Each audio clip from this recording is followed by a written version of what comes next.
சமூக நீதித்துறையின் மாநில அளவிலான கண்காணிப்பு குழுவை மறுசீரமைத்து அரசாணை வெளியிட்டது தமிழக அரசு.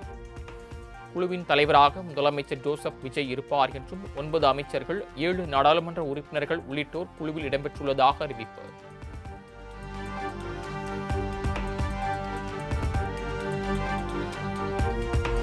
சென்சார் போர்டு பிரச்சினைகள் கடந்து திரையரங்குகளில் வெளியாகிறது முதலமைச்சர் விஜயின் ஜனநாயகன். படத்திற்கு ஏ சான்றிதழ் வழங்கப்பட்ட நிலையில் ரசிகர்கள் உற்சாகம்.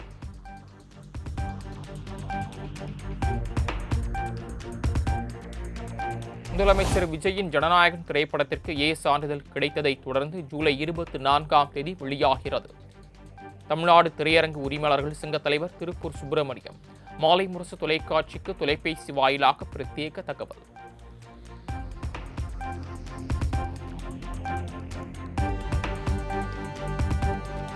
சென்னையின் அண்ணா சாலை, 1000 விளக்கு, சைதாப்பேட்டை உள்ளிட்ட இடங்களில் திடீர் மழை. புறநகர் பகுதிகளான ஆவடி, அம்பத்தூர், செங்குன்றம், பல்லாவரம், தாம்பரம் உள்ளிட்ட இடங்களிலும் மழை.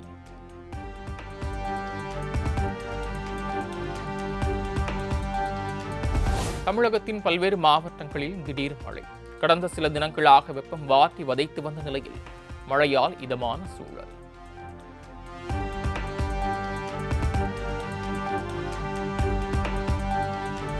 மாற்றுத்திறனாளிகளுக்கு 4 விழுக்காடு இடஒதுக்கீட்டை உறுதி செய்ய வேண்டும்.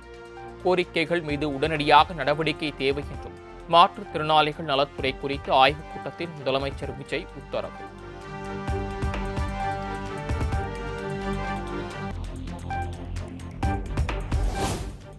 மகளிர் உரிமை தொகை கோரி தற்போது புதிதாக யாரும் விண்ணப்பிக்க வேண்டாம். முதலமைச்சர் அறிவித்தபடி அனைத்து குடும்ப தலைவிகளுக்கும் 2500 ரூபாய் வழங்கப்படும் என்றும் இந்து சமய அறநிலையத்துறை அமைச்சர் ரமேஷ் திட்டவட்டம். மாண்புமிகு தமிழ்நாடு முதலமைச்சர் குடும்ப தலைவிகள் எல்லாருக்கும் 2500 ரூபாய் கொடுக்கிறன்றத தேர்தல் வாக்குறுதியா கொடுத்திருந்தாங்க. அதற்கான சைன் போட்டு அந்த திட்டத்தை துவங்கும் பொழுது ஆட்டோமேட்டிக்கா அவங்க எல்லாருடைய பேரும் அதுல வந்துடும். இது வரைக்கும் நீங்க வாங்கிட்டு இருந்தாலும் சரி, நீங்க வாங்காதவங்களாக இருந்தாலும் சரி, சோ உங்களுடைய பெயர் எல்லாமே முதலமைச்சர் அவர்கள் அந்த ஸ்கீமை ஸ்டார்ட் பண்ணும் பொழுது ஆட்டோமேட்டிக்கா வந்துடும். அதற்காக தனியா நீங்க இப்போதைக்கு மனு கொடுக்க வேண்டிய அவசியம் கிடையாது.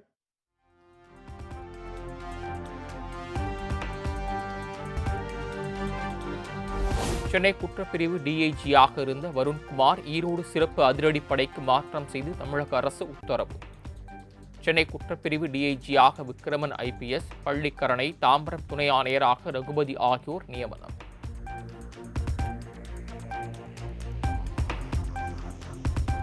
சென்னை தலைமை செயலகத்தில் முதலமைச்சர் ஜோசப் விஜய் தலைமையில் தொழில்துறை சார்பான ஆய்வுக் கூட்டம். புதிய தொழில் நிறுவனங்களுக்கு ஒப்புதல் அளிப்பது குறித்து விரிவான ஆலோசனை நடத்தியதாக தகவல்.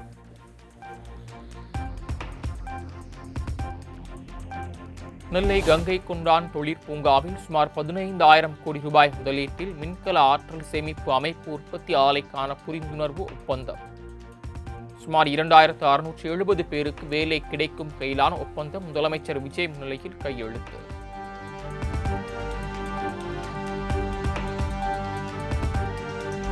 நாளை கரூர் செல்கிறார் முதலமைச்சர் ஜோசப் விஜய். மக்கள் சந்திப்பு நிகழ்ச்சி நடைபெறவுள்ள மைதானத்தில் தற்காலிக கூடாரம் அமைக்கும் பணிகள் தீவிரம்.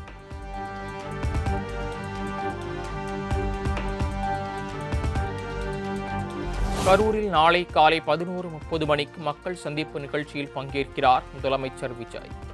நலத்திட்ட உதவிகளை வழங்கி உரையாற்ற உள்ள விழாவுக்கு 5,000 பேருக்கு மட்டும் அனுமதி.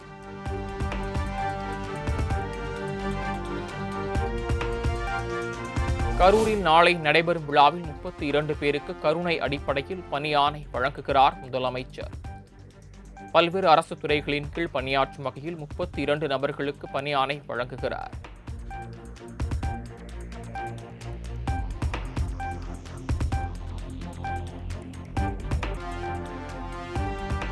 கரூருக்கு நாளை செல்லும் முதலமைச்சர் விஜய் 1700 கோடி ரூபாய் மதிப்பீட்டில் தோல் அல்லாத காலணிகளை உற்பத்தி செய்யும் புதிய தனியார் தொழிற்சாலைக்கு அடிக்கல் நாட்டுகிறார். தொழிற்சாலையின் மூலம் சுமார் 15,000 பேருக்கு வேலைவாய்ப்பு கிடைக்கும் என மாவட்ட நிர்வாகம் தகவல்.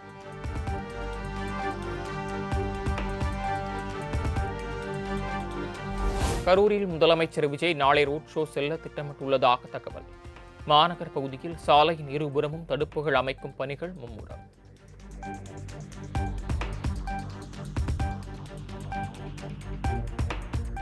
எம்எல்ஏக்களை விலைக்கு வாங்குவதில் மட்டும் கவனம் செலுத்துவதை விட்டுவிட்டு கர்நாடகாவிடமிருந்து நமக்கு வரவேண்டிய தண்ணீரை வாங்கி தருவதிலும் முதலமைச்சர் விஜய் கவனம் செலுத்துவாரா?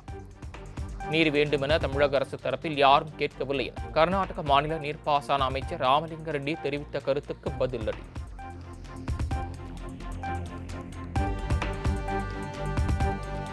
காவிரி நீர் விவகாரத்தில் கர்நாடக காங்கிரஸை எச்சரிக்க தாவேக அரசின் முதலமைச்சர் தயாரா என எடப்பாடி பழனிசாமி சவால்.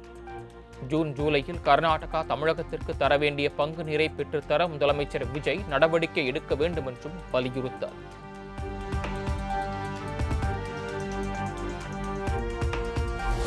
விசிக தலைவர் திருமாவளவன் குறித்த கருத்துக்கு மன்னிப்பு கேட்ட மதிமுக பொதுச் செயலாளர் வைகோ. திமுகவுடன் நட்புடன் இருப்பதாக திருமாவளவன் தெரிவித்ததற்கு அவருக்கு நோபல் பரிசே தரலாம் என கிண்டலடித்த நிலையில் தனது பேச்சை வாபஸ் பெற்றார்.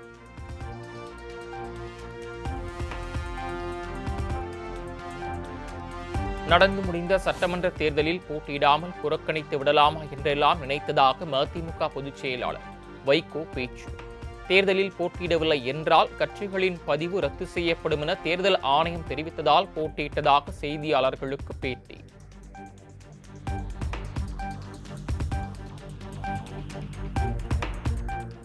மேலாண்மை ஆணையம் உத்தரவிடவில்லை என கூறி தண்ணீர் தர முடியாது என கர்நாடக நீர்ப்பாசனத்துறை அமைச்சர் ராமலிங்க ரெட்டி சொல்வது வடிகட்டிய போய்.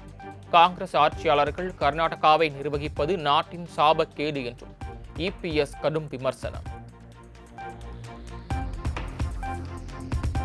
தமிழகத்தில் பல்வேறு பகுதிகளில் மகளிர் விடியல் பயணம் என்ற பெயரில் விடியல் என்ற வார்த்தை நீக்கம். திமுக ஆட்சியில் கொண்டுவரப்பட்ட திட்டம் தொடர்ந்து செயல்படுத்தப்பட்டு வந்தாலும் தற்போது மகளிர் பயணம் என்றே பெயர் வைக்கப்பட்ட நிலையில் திமுகவினர் எதிர்ப்பு.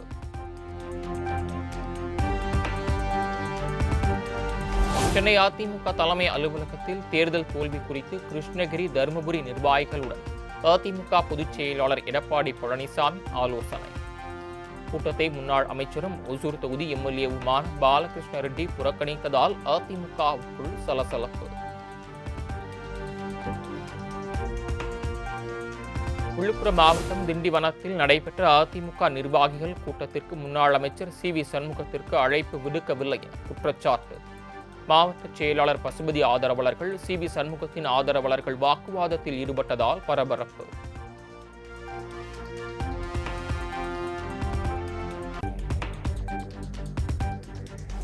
சட்டமன்ற உறுப்பினர் பதவியை ராஜினாமா செய்த அதிமுக எம்எல்ஏக்கள் ஜெயக்குமார், சத்யபாமா, மரகதம், குமரவேல் ஆகியோர் சபாநாயகர் ஜே.சி.டி. பிரபாகருடன் சந்திப்பு.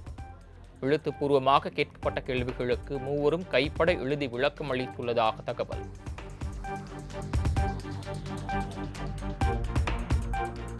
தமிழக சட்டப்பேரவை செயலாளர் சாந்தியுடன் அதிமுக கொறடா அக்ரி கிருஷ்ணமூர்த்தி திடீர் சந்திப்பு.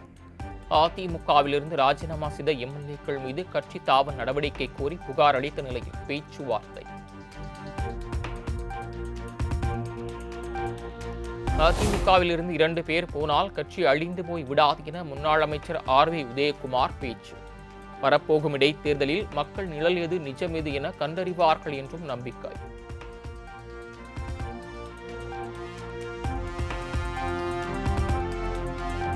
எதிர்வரும் உள்ளாட்சி தேர்தலில் தங்களுக்கு தேவையானவர்களை விடுத்து தகுதியான நபர்களை நிறுத்த வேண்டும். ஈரோடு மாநகர நிர்வாகிகள் உடனான ஆலோசனைக் கூட்டத்தின் போது அதிமுக பொதுச் செயலாளர் எடப்பாடி பழனிசாமி வலியுறுத்தல்.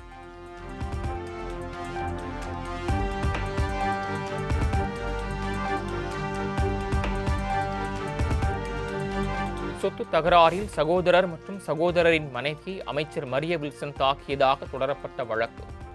புதுச்சேரி நீதிமன்றத்தில் நாளை நேரில் ஆஜராகுவதிலிருந்து விலக்களித்து சென்னை உயர்நீதிமன்றம் உத்தரவு.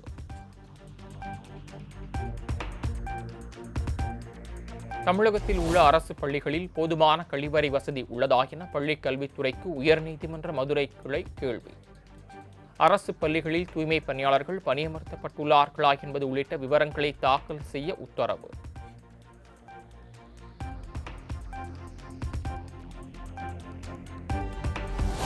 நீர்நிலைகளில் எவ்வித கட்டுமானத்தையும் அனுமதிக்க கூடாது என்ற உத்தரவை அரசு அதிகாரிகள் பின்பற்றாதது ஏன்?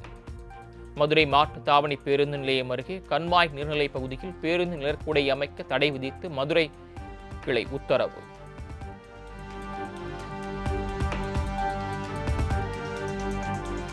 வனப்பகுதிகளுக்குள் மின்கம்பங்களை அமைக்க புதிய வழிகாட்டு நெறிமுறைகள் வெளியீடு.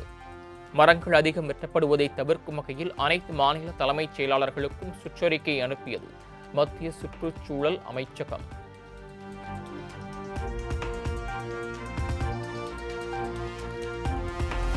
கோவை மாவட்டம் மேட்டுப்பாளையத்தில் டாஸ்மாக் கடையை திறக்கக்கூடாது என கூறி பெண்கள் முற்றுகை. மறுபுறம் கடையை திறக்க கூறி மதுப்பிரியர்கள் களத்தில் குதித்ததால் செய்வதறியாது திணறிய காவல்துறை.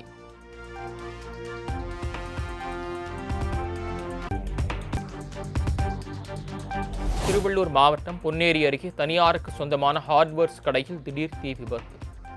பெயிண்ட் உள்ளிட்ட மூலப்பொருட்கள் கொழுந்துவிட்டு எரிந்த நிலையில் தீயை அணைக்கும் பணியில் வீரர்கள் தீவிரம்.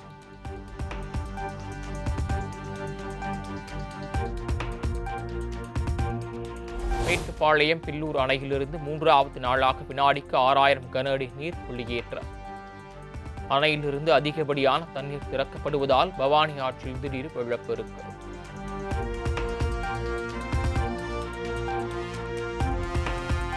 நெல்லை மாவட்டம் பனகுடி அருகே சுழன்றடித்த சூறைக்காற்றில் சாலையோர கடையின் மேற்கூரை பறந்து சென்றதால் பரபரப்பு. இருசக்கர வாகனத்தில் சென்று கொண்டிருந்த தம்பதியினர் நூல் இழையில் தப்பிய காட்சி.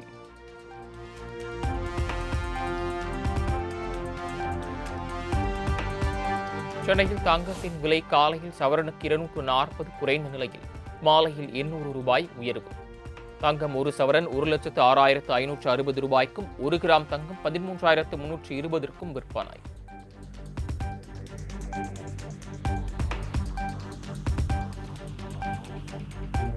ஆஸ்திரேலியாவின் மெல்பர்ன் நகரில் இந்திய வம்சாவளியினரிடையே தமிழில் வணக்கம் என கூறி உரையை தொடங்கிய பிரதமர் மோடி. நிகழ்ச்சிக்கு வருகை தந்த ஆஸ்திரேலிய பிரதமர் அல்பானிஸ் மற்றும் பிரதமர் நரேந்திர மோடிக்கு ஆயிரக்கணக்கானோர் உற்சாக வரவேற்பு.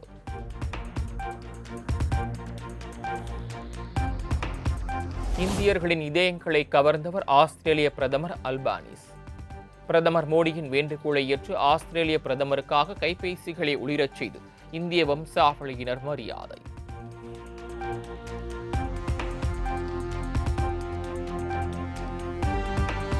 விளையாட்டுத் துறையில் இந்தியா ஆஸ்திரேலியா இடையிலான நல்லுறவு இனிவரும் காலங்களில் மேலும் விரிவடையும். 2030 காமன்வெல்த் போட்டிகளை இந்தியா நடத்த உள்ளதாகவும் 2036 ஒலிம்பிக் போட்டிகளை நடத்தும் போட்டியாளராக இந்தியா திகழ்கிறது எனவும் பிரதமர் மோடி பெருமிதம்.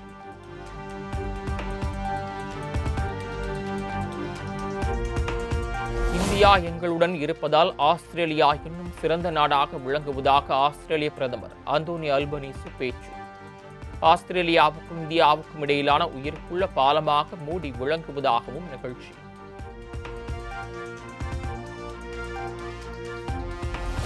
ஆஸ்திரேலியாவின் மெல்போர்ன் நகரின் மார்வெல் மைதானத்தில் வெளிநாடு வாழ் இந்தியர்கள் முன்னிலையில் பிரதமர் பேச்சு. பிரதமர் நரேந்திர மோடியின் வேண்டுகோளுக்கிணங்க இந்தியர்கள் பிளாஷ் லைட்டினை ஒளிரச் செய்து வரவேற்பு.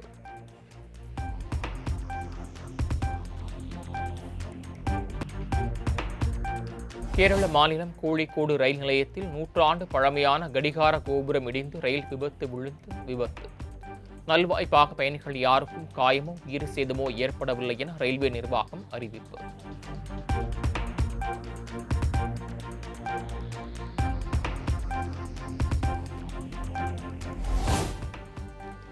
₹2000 நோட்டுகள் இப்போது இருந்தாலும் கூட அதனை மாற்றிக் கொள்ளலாம் என ரிசர்வ் வங்கி அறிவிப்பு.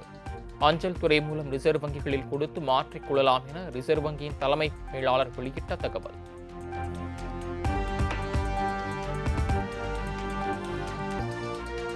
சீனாவின் புஜியான் மாகாணம் ஜின்ஜியாங் நகரில் உள்ள ஷூ கம்பெனியில் பயங்கர தீ விபத்து.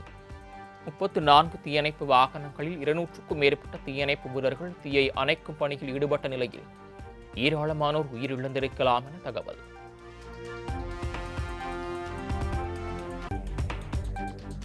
இதயம் முரளி திரைப்படம் நாளை திரையரங்குகளில் வெளியாகும் நிலையில் முதலமைச்சர் விஜயை சந்தித்த நடிகர் அதர்வா தன் வாழ்க்கையின் மிக முக்கிய நாளாக இந்த நாளை கருதுவதாகவும் முதலமைச்சரின் ஆசையை பெற்றது அளவிட முடியாத மகிழ்ச்சியை தந்திருப்பதாகவும் மகிழ்ச்சி.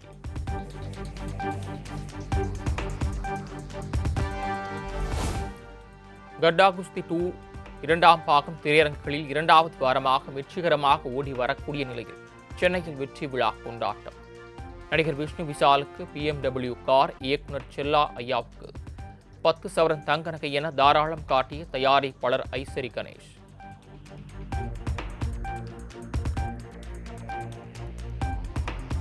கட்டா குஸ்தி முதல் பாகத்திற்கு பிறகான 3 ஆண்டுகளில் தனக்கு சரியான படம் எதுவும் அமையாததால் ரசிகர்கள் என்னை மறந்துவிட்டார்களோ என்ற பயத்தில் இருந்தேன். கட்டா குஸ்தி 2ஆம் பாகத்தின் வெற்றி விழாவில் நடிகர் விஷ்ணு விஷால் பேச்சு.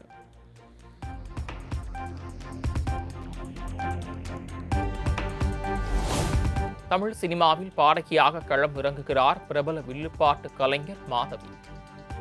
வேட்டசாமி படத்தில் ஜிப்ரான் இசையில் உருவாகும் பாடலை பாடியிருக்கும் நிலையில் ப்ரோமோ வெளியீடு.